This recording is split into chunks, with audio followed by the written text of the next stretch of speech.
Il-kap nazzjonalista Bernard Grech qed jaħrab milli jwieġeb jekk għandux kredibilità jitkellem fuq l-evażjoni tat-taxxa dan fl-isfond tad-deċiżjoni tat-Task Force għall-azzjoni finanzjarja.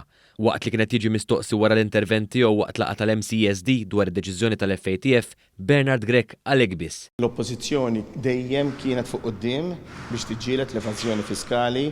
Imbagħad meta kien mistoqsi mill-ġurnalist indipendenti jekk jemminx li għandu l-kredibilità biex jitkellem fuq l-evażjoni tat-taxxa, dan minħabba li meta kien se jsir kap tal-Partit Nazzjonalista inqabad li għamel snin ma jħallas xeluf ta' euro f'taxxa u vat dovut, Bernard Grech ħarab milli jwieġeb. Dr. Grech, ma rispondejx il-mistoqsija tiegħi, jien saqsejtek fuqek inti.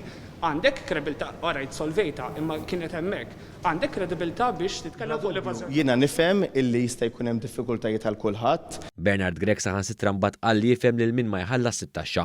L-ikbar kredibilità li għandi li nifhem li jkun hemm min ibati anke waqt li jkun qiegħed jaħdem waqt li jkun qiegħed jagħmel professjoni tiegħu.